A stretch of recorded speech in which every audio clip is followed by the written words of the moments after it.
En esta audioclase, el título que hemos dado a este trabajo es Cuando el trazo es el protagonista. Elegimos este título porque muchas veces, en este caso, hemos seleccionado el tema del trazo, muchas veces hay uno de los componentes o pautas tanto formales o de contenido que se destaca o se sobreimprime sobre el resto del dibujo.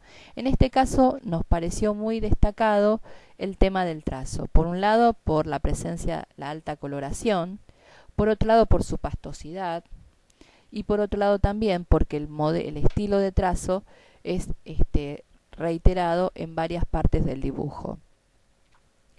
Si bien es esperable que lo lógico sería utilizar un mismo estilo de trazo, muchas veces cuando ese tipo de trazo tiene una valencia más negativa, es significativo obviamente en cuanto a las hipótesis que ir armando.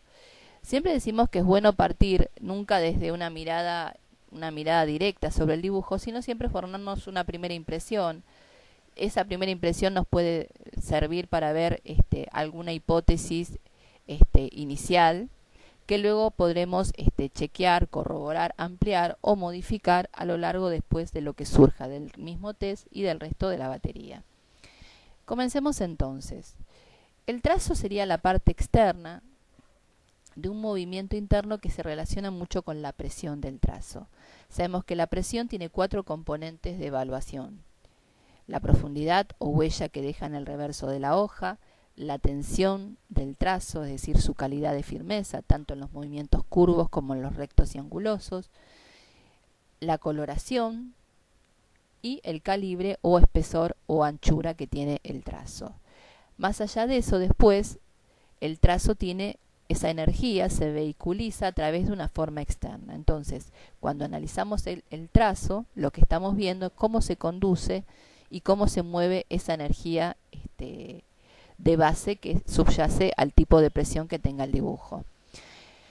El trazo se analiza desde 3 lugares: desde su continuidad a lo largo de su recorrido, desde la forma que tiene, que puede ser recta, curva, angulosa, y sus derivados como remolino de curvas o bucles, nudos, ángulos, y desde su estilo de trazo, es decir, el tramo del trazo puede hacerse en forma directa, entera, o puede hacerse con otros estilos de trazos como el miscelánea, que es entrecortado o desnutrido o deficiente, o por ejemplo tipo guioncitos discontinuos, o como en este caso aparecen 3 estilos de trazos bien diferenciados: un estilo de trazo zigzag, que es el más dominante y es el más digamos menos usual, y obviamente de todos los estilos de trazo es uno de los que son más negativos.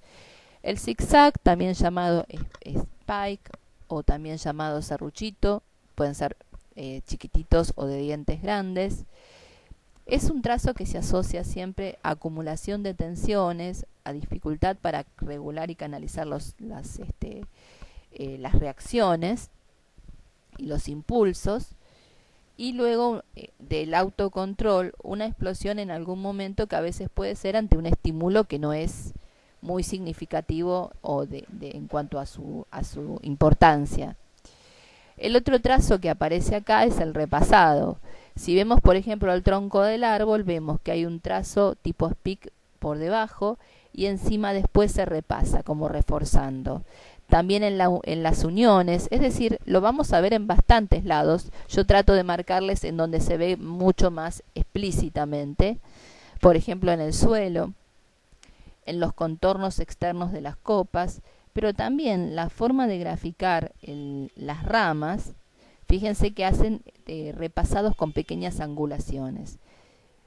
Las raíces también. Todos esos son trazos en speak. Después el repasado dijimos como segundo trazo. Y la tercera característica es que, más allá de que sea speak, tienden a ser bastante enteros los trazos. Es decir, aquí no aparece ningún trazo miscelánea. Hay sí discontinuidad en algunos puntos de unión, por ejemplo en los juegos de la plaza. Y en la copa hay varios cortes. Por ejemplo, la copa no une, no tiene continuidad con el tronco. En la parte superior también hay una discontinuidad. Entonces dijimos, el trazo como protagonista. ¿Qué nos da cuenta de este trazo?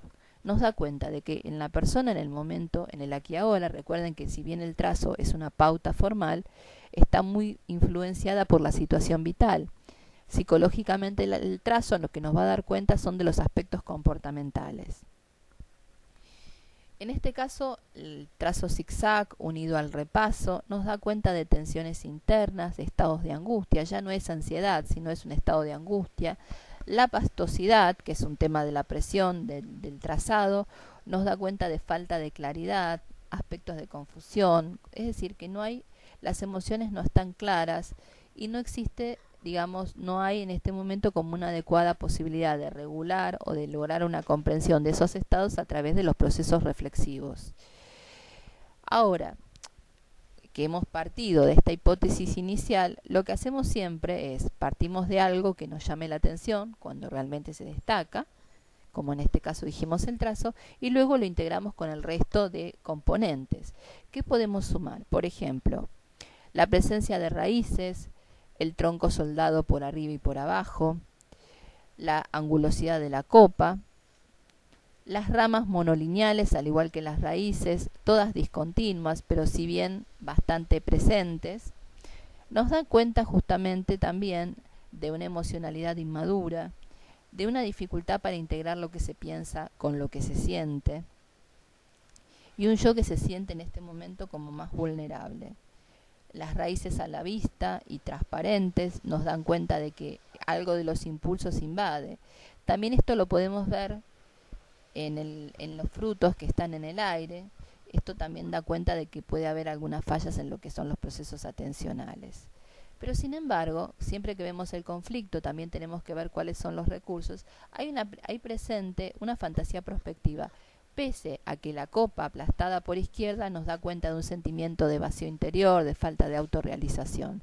El hecho que simétricamente el árbol predomine en su parte derecha, las ramas se orienten más hacia la derecha, que el camino ascienda hacia la zona superior, da cuenta de una preocupación por orientarse, de encontrar una salida, y el hecho de proyectarse hacia un estado anímico de mayor bienestar.